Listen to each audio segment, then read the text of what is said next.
2009 में सूरज से बहुत खतरनाक लपटें उठने लगती हैं। डॉक्टर हेंसले इसे नोटिस करते हैं और एस्ट्रोफिजिसिस्ट सतनाम से बात करने सीधे इंडिया आते हैं। दोनों एक तांबे की खदान में लिफ्ट से 11,000 फीट नीचे जाते हैं। वहाँ लैब में सतनाम बताता है कि ये इतिहास की सबसे बड़ी सोलर फ्लेयर्स हैं जिनसे धरती का कोर भयंकर गर्म हो रहा है। सबूत के तौर पर वो उबलते हुए अंडरग्राउंड पानी का एक टैंक खोलकर दिखाता है। तबाही के डर से हेंसले तुरंत अमेरिका वापस भागता है और एक बड़ी पार्टी के बीच पहुंचकर राष्ट्रपति के चीफ एनहाइजर को इसकी रिपोर्ट देता है। 6 महीने बाद 2010 में अमेरिकी राष्ट्रपति विल्सन जियार्ड समिट में सबको बताते हैं कि दुनिया खत्म होने वाली है। ये बात आम जनता से छुपाई जाती है, लेकिन दुनिया के सबसे ताकतवर लोग खुद को बचाने की प्लानिंग शुरू कर देते हैं। वो तिब्बत की घाटी में सिर्फ अमीर और ख़ास लोगों के लिए बहुत बड़े जहाज आर्क बनाने लगते हैं, लेकिन लोकल लोगों से झूठ बोलते हैं कि वहाँ एक डैम बन रहा है। जो लोग काम के नहीं,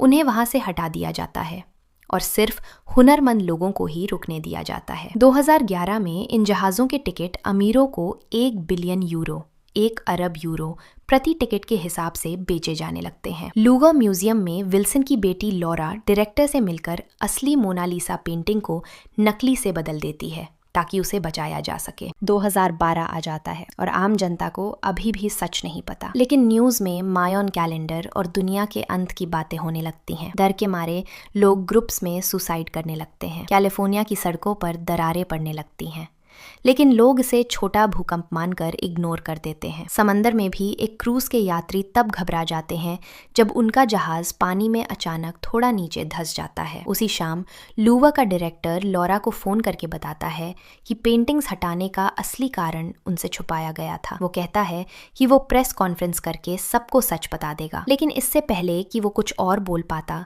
उसकी कार में अचानक ब्लास्ट होता है और वो मारा जाता है। व्हाइट हाउस में हेल्मस्ले और एनहाइजर राष्ट्रपति विल्सन को बताते हैं कि उनकी कैलकुलेशंस गलत थी और दुनिया उम्मीद से कहीं ज़्यादा जल्दी ख़त्म होने वाली है। तभी लॉरा वहाँ आकर पूछती है कि उसका काम और संस्था एक धोखा क्यों है। विल्सन के पास उसे सच बताने के अलावा कोई चारा नहीं बचता। इधर जैक्सन अपने बच्चों को फैमिली ट्रिप पर येलोस्टोन ले जाता है। वहाँ आसमान में ढेर सारे हेलीकॉप्टर्स और झील के चारों तरफ बाढ़ देखकर वो हैरान होते हैं। फिर भी वो वार्निंग बोर्ड्स को इग्नोर करके बाढ़ फान जाते हैं। जैसे ही वो झील के पास पहुंचते हैं, उनके होश उड़ जाते हैं। झील पूरी तरह सूख चुकी है और चारों तरफ मरे हुए जानवर पड़े हैं। जंगल से चार्ली नाम का एक अजीब आदमी उन्हें छुपकर देख रहा होता है।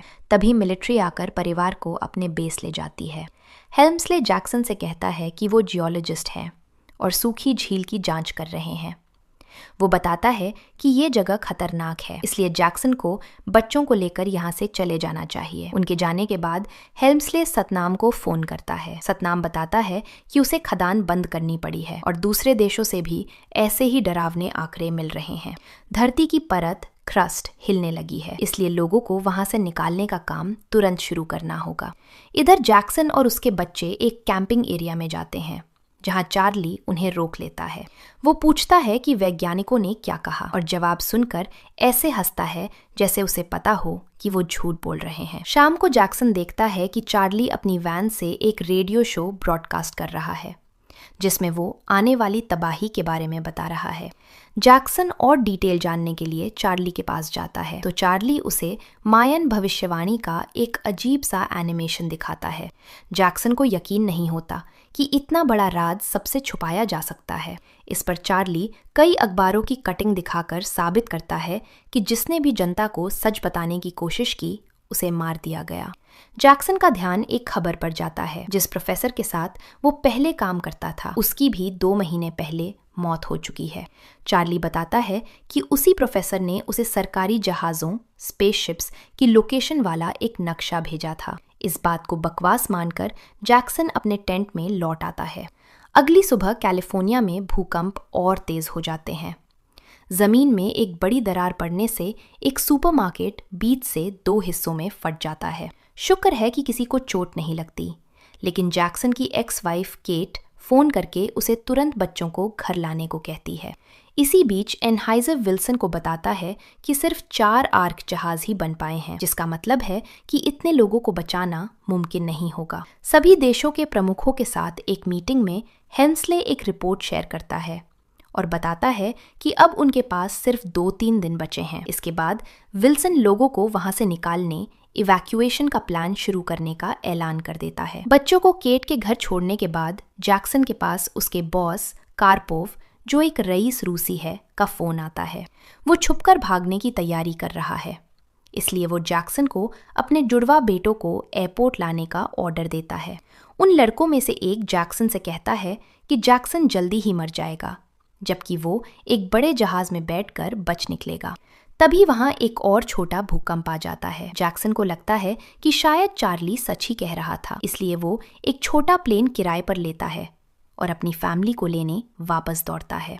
ठीक उसी वक्त कैलिफोर्निया में एक और भयानक भूकंप आता है और इस बार घर ढहने लगते हैं।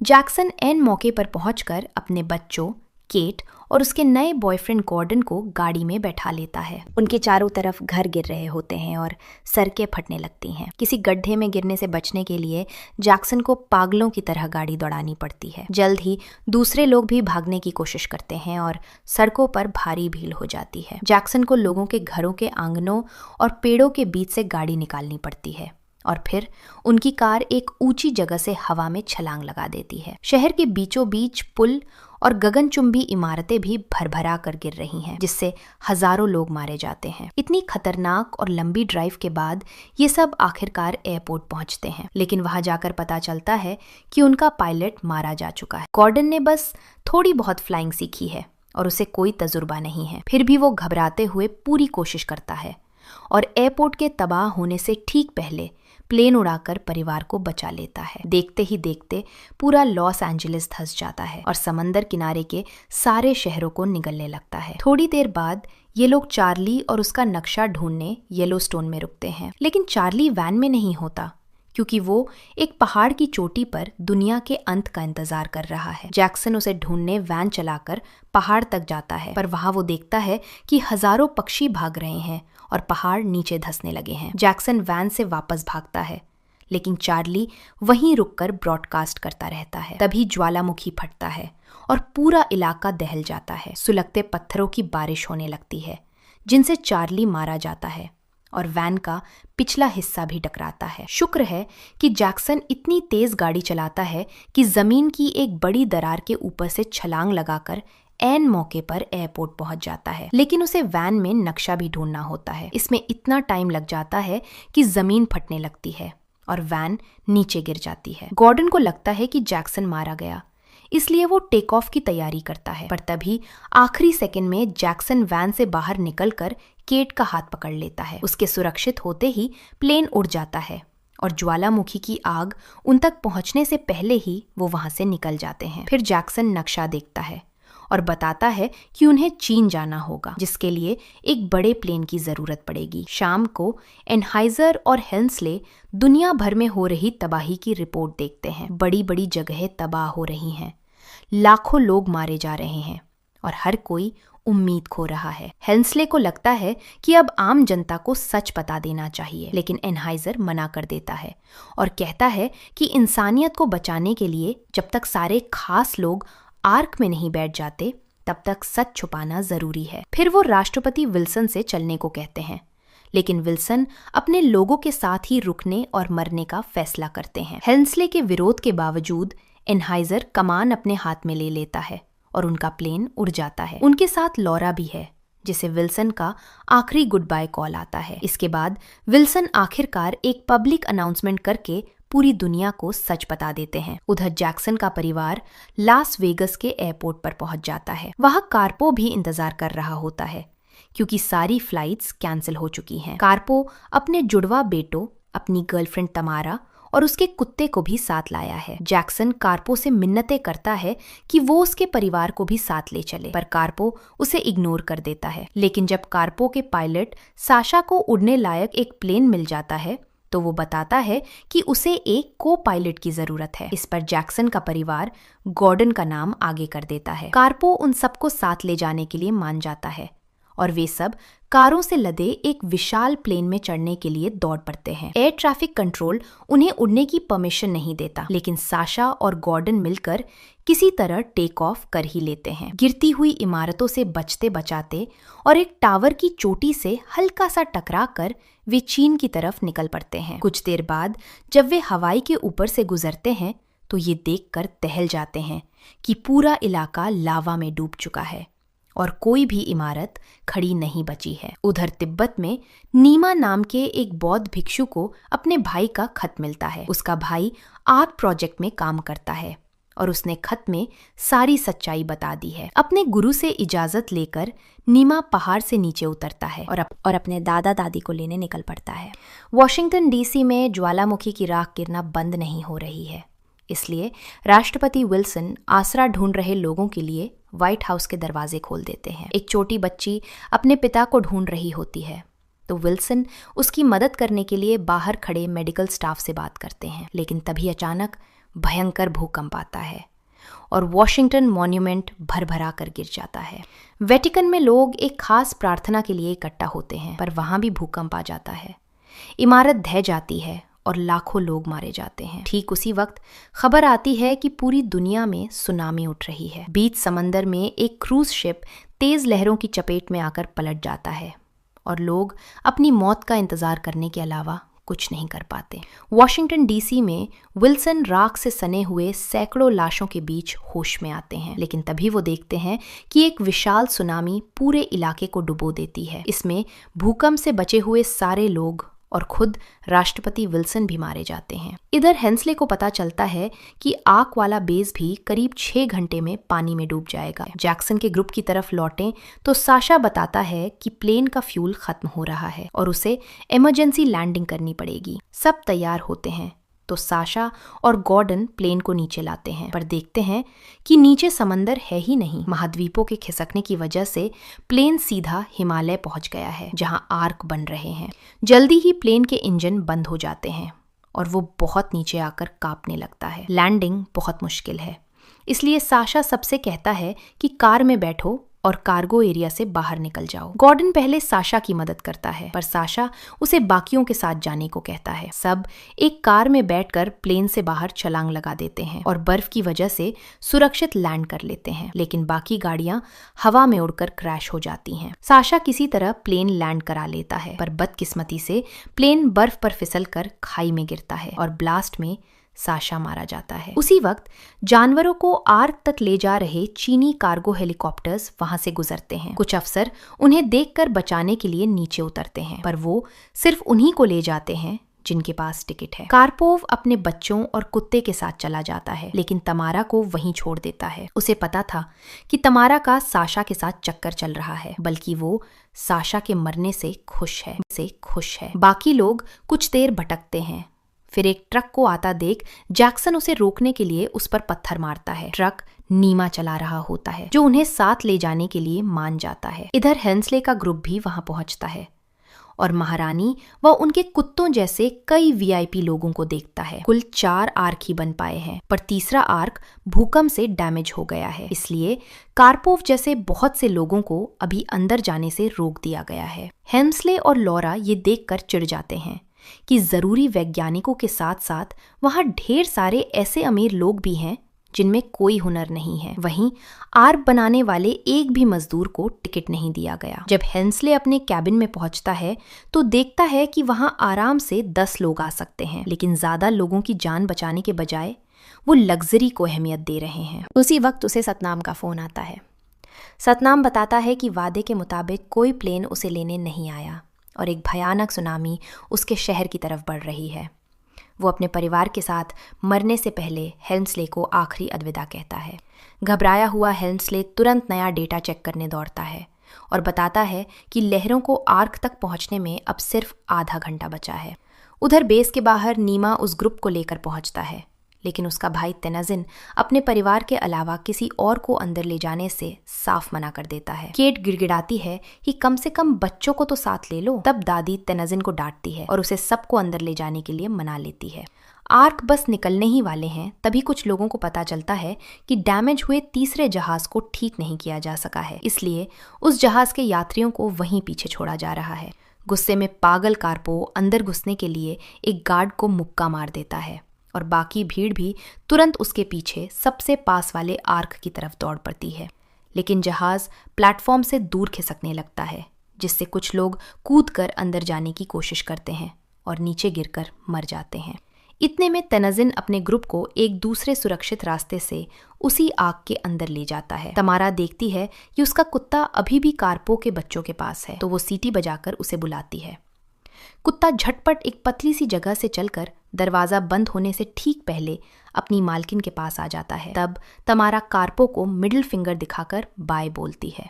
इधर तनज़िन ग्रुप के लिए आर्क में एक खुफिया रास्ता खोलता है। वहीं दूसरी तरफ हेल्मस्ले लोगों को प्लेटफॉर्म से नीचे गिरते देखकर बर्दाश्त नहीं कर पाता। वो सभी देशों के लीडर्स से दरवाजे खोलने की अपील करता है ताकि बाहर फंसे बाकी लोग भी अंदर आ सकें, पर एनहाइजर उसे टोकते हुए याद दिलाता है कि लहर टकराने में सिर्फ 15 मिनट बचे हैं। हेल्मस्ले हार नहीं मानता। वो सतनाम की मौत का जिक्र करते हुए कहता है कि हम अपनी इंसानियत खो रहे हैं। जब लॉरा भी कहती है कि अगर राष्ट्रपति विल्सन होते तो वो दरवाजे जरूर खोल देते, तो सारे लीडर्स मान जाते हैं और गेट खोलने की परमिशन दे देते हैं। आर्क के अंदर जैक्सन का ग्रुप लिफ्टिंग मशीन के आसपास छुप कर जा रहा होता है। गेट खुलते ही मशीन चालू हो जाती है और वो खतरे में पड़ जाते हैं। तनज़िन और गॉर्डन नीचे गिरते गिरते किनारे से लटक जाते हैं, लेकिन घूमते हुए गियर तनज़िन के पैर को कुचलने लगते हैं। जैक्सन दौड़कर तनज़िन को तो ऊपर खींच लेता है, पर बदकिस्मती से गॉर्डन का हाथ छूट जाता है और वो गियर्स के बीच पिसकर मारा जाता है। जैक्सन भी पिसने ही वाला होता है, लेकिन जिस केबल के सहारे वो लटके थे वो मशीन में फंसकर उसे जाम कर देती है। दरवाज़ा पूरा तो नहीं खुल पाता, पर इतना ज़रूर खुल जाता है कि बाहर की भीड़ अंदर घुस सके। तबाही में सिर्फ 4 मिनट बचे हैं। विशाल लहर पहाड़ों को निगलते हुए तेजी से पास आ रही है, जहां नीमा के गुरु मरने से पहले मंदिर की आखिरी घंटी बजाते हैं। गेट वापस बंद होने लगते हैं, पर कार्पो अभी भी बाहर है। वो ऐन मौके पर अपने बच्चों को आर्क के अंदर फेंक देता है और खुद नीचे गिरकर मर जाता है। मशीन में वो केबल फंसी होने की वजह से गेट पूरी तरह बंद नहीं हो पाता, जिसका मतलब है कि आर्क अभी वहां से रवाना नहीं हो सकता। टेक्नीशियंस कैमरे चेक करते हैं और उन्हें जैक्सन का ग्रुप दिख जाता है। हेल्मस्ले तुरंत इस प्रॉब्लम को सुलझाने दौड़ता है। ठीक उसी वक्त सुनामी आर्क से टकरा जाती है और बेस में बचे सारे वर्कर मारे जाते हैं। खुले दरवाजे से हेल्मस्ले वाले आर्क में पानी भरने लगता है। लोग घबरा जाते हैं और सिक्योरिटी सिस्टम एक एक करके सारे कंपार्टमेंट ब्लॉक करने लगता है। जैक्सन के ग्रुप वाला चैम्बर भी सील हो जाता है, जिससे वे अलग हो जाते हैं और वहां पानी भर जाता है। मुसीबत और बढ़ जाती है जब एक प्लेन लहरों के साथ बहकर आर्क से टकराता है। इसके सपोर्ट टूट जाते हैं और ये दूसरे जहाज़ों से टकराने लगता है। वहां से निकलने के लिए इंजन चालू करना ज़रूरी है, पर गेट खुले होने पर ऐसा करना नामुमकिन है। सुनामी की वजह से आर्क बुरी तरह हिलने लगता है और माउंट एवरेस्ट की तरफ बहने लगता है, जिसका मतलब है कि वो जल्दी ही पहाड़ से टकरा जाएगा। हेल्मस्ले उस चैम्बर तक पहुंचता है जहां उसे जैक्सन की बेटी और कुत्ता मिलते हैं। फिर वो दीवार पर लगे इंटरकॉम से बाकी ग्रुप से बात करता है। वो जैक्सन को लिफ्ट मशीन खोलने का तरीका बताता है और इसके खतरे भी समझाता है, पर जैक्सन जान की बाजी लगाकर पानी में कूद जाता है। जब केट तनज़िन की चोट देखने में बिजी होती है तो उसका बेटा पिता के मना करने के बावजूद पानी में पीछे पीछे आ जाता है और बहुत काम आता है। वो टॉर्च पकड़ता है ताकि जैक्सन दोनों हाथों से काम कर सके। काफ़ी मशक्क़त के बाद वो ऐन उसी वक्त केबल बाहर खींच लेता है जब आग का निचला हिस्सा एक चट्टान से टकराता है। आखिरकार गेट बंद हो जाता है और टेक्नीशियंस इंजन चालू कर देते हैं, लेकिन जहाज़ इतनी तेज़ी से आगे बढ़ रहा है कि उसे समय रहते मोड़ना मुश्किल है। आर्क पहाड़ से टकराने लगता है और उस पर बड़ी बड़ी चट्टानें गिरने लगती हैं, जिससे कुछ खिड़कियों में दरारें आ जाती हैं। शुक्र है कि कोई बड़ा नुकसान होने से पहले रिवर्स गियर लग जाता है। आर्क पहाड़ से दूर हो जाता है। सब खुशी मनाते हैं और जैक्सन अपने परिवार से मिल जाता है। इसके बाद सालों की गिनती बाढ़ के बाद के तौर पर होने लगती है। पहले महीने के 27वें दिन हेल्मस्ले और लॉरा एक दूसरे को किस करते हैं। उसी वक्त कैप्टन अनाउंस करता है कि आसमान साफ है और लोग आखिरकार बाहर आकर फिर से सूरज देख पाते हैं। जब तीनों आर्क के लोग ताज़ी हवा का मजा ले रहे होते हैं, हेल्मस्ले सैटेलाइट रिपोर्ट चेक करता है। पता चलता है कि पानी कम हो रहा है और पूरा अफ्रीकी महाद्वीप ऊपर आ गया है। नई जिंदगी शुरू करने के लिए आर्क तुरंत उसी तरफ निकल पड़ते हैं।